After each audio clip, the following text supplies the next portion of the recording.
What's up, everybody? Good morning. Good, very early morning. We are getting this video up a little earlier than I usually do because the draft is going to start pretty darn soon here, and I want to go ahead and get this out of the way before we get there.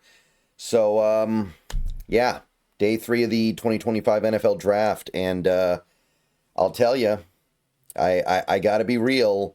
I'm not where I was 24 hours ago. I'm just not. I was in a pretty good place 24 hours ago. I felt pretty good. Felt like things were going pretty well. And yesterday, it wasn't all bad. It wasn't all a mess. I didn't hate everything, but man, do I feel like we left some meat on the bone here. And look, I think I've done a pretty good job describing my issues with some of the decisions made yesterday. Um, I don't know how much further I can go into that without just kind of repeating myself at this point. But coming out of day 2 and going into day 3, my main thought as a Seahawks fan is it feels like the die is pretty much cast. The Seahawks have 5 picks today, but one of them is a 4th rounder that is very late in the 4th round. We have like the second to last pick in the 4th round. You've got 2 5th round picks that are pretty late in the 5th round. And then you've got 2 7th round picks that are pretty, I guess, near the middle of the 7th round. So I'm looking at that collection of picks. I'm looking at the players that remain on the board. I'm looking at how things are likely to start breaking down with the other teams that are picking along with the Seahawks. And I think to myself, the ability to get a really interesting, impactful player is just going to be very limited here. And it pretty much always is on day 3. So it's not like that's something native to this draft, but it kind of feels like we already have most of the information we need about this 2025 draft class for the Seahawks. And I think if you take it as a collective, it's above average, but I struggle to get to a place where I can call it good. And I understand that there's a lot of people who have different perspectives on this, although I ran a poll in my stream yesterday after the picks of Elijah Arroyo and Jalen Milroe. It was pretty much split 50-50. I think like 55% of people liked the Arroyo pick and like 47% liked Milroe. So there is a pretty stark divide there, but it's all over the place. So I guess whatever I say, I'm not going to be on an island, right? There are 2 pretty strong camps here on those 2 picks because we're really talking about those 2 picks. And look, Aman-Worry, I thought that was a great pick. I really like the Aman-Worry pick. I thought that was a great hit. I thought that was exactly the kind of thing I want this team to do. They recognized an opportunity to get a player that had slipped a little bit. They traded up to get him. They gave up, I would say, a reasonable amount to move up. Losing 52 and 82 to get to 35, I think, is fair. I don't know exactly what the charts say about that trade, but I think it's reasonable. So we get Nick Aman-Worry, and I think McDonald's going to have a lot of fun with that guy. I do. So we got off to a great start. And look, those first 2 picks way more than the next 2 picks because they're earlier in the draft. They're taken with higher leverage picks.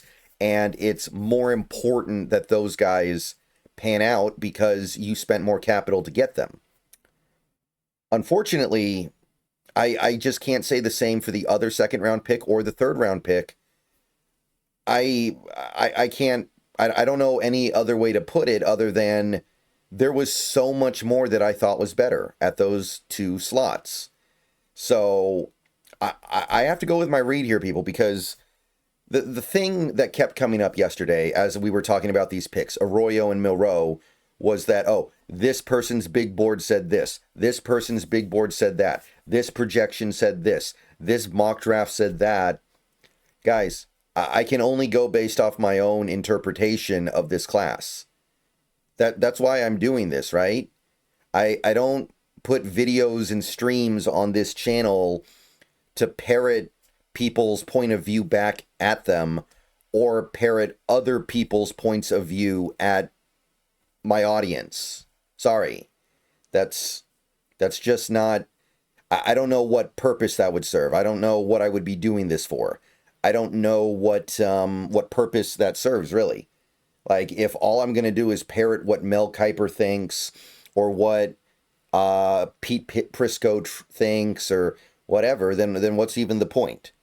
I have my own perspective on this stuff. I have my own perspective on what these players are.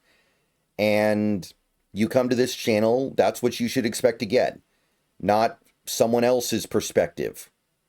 And from my perspective, neither of those players were good enough to merit going at their slot, and neither player is likely to be good enough to justify being picked at those places.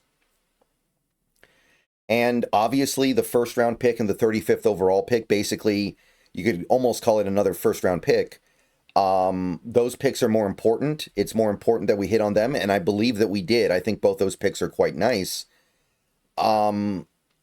It still frustrates you. And here's the thing. Here's thing number one. Two things I really want to talk about. First, what happened yesterday was kind of the culmination of an offseason where the front office of the Seahawks asked the fan base to kind of do something uncomfortable. When they traded two of our best players, traded DK Metcalf, traded Geno Smith for draft picks, that's a lot to ask of a fan base to live with. That's a lot to ask for a fan base to take two of your best players, two of the players that are a significant part of the reason why you've won what you've won over the last several years, and trade them for draft picks. And what you're really asking the fan base to do when you do that is have faith in us to make great picks. Have faith in us to get great stuff with these picks that we got. Yeah, we lose the good player, and we know that you guys want the team to have players that can help the team win. We know that. But put your faith in us. We're going to get rid of those players that were a big part of the reason why we won what we won over the last few years. And we're going to replace it with draft picks, and we're going to get, and you need to put faith in us that we're going to go find more players that can help us win at a cheaper cost or at a higher rate or whatever. But that's a lot to ask of a fan base because it is a leap of faith. Whereas with players like Geno Smith and DK Metcalf, we know that they are capable of being very good players and helping this team win. Yeah, they're not as good as some other players at their positions, but we know those guys are good at football. And you're asking us to be okay with you giving those players up to get players. You don't even know who the player is initially, but even after you take them, even after you know who the player is, you don't know if the player is going to be any good. That's a significant thing to ask of your fan base. That's no small thing. And for this team to do that, and, you know, two players that I liked, I was a little bit fed up with DK Metcalf. I can go one way or the other on that one. But to do that and then turn around and do this, I'm sorry, it just doesn't sit well with me. You can make a pretty decent argument that we traded DK for Arroyo and Geno for Milroe. And as I sit here right now with what I think and what I believe about Elijah Arroyo and what I think and believe about Jalen Milroe, that's not a good trade. That's not something that I'm going to say was worthy of the faith that I put in this front office to, at the very least, make the best of this situation. So there's that part of it. There's that element to it. But the other element is wide receiver. Haven't done anything there yet. Edge rusher. Haven't done anything there yet. Cornerback, haven't done anything there yet. Nose tackle, haven't done anything there yet. We have one pick on the interior offensive line. Plenty of people would argue that's not enough. Like, we didn't even really address the needs.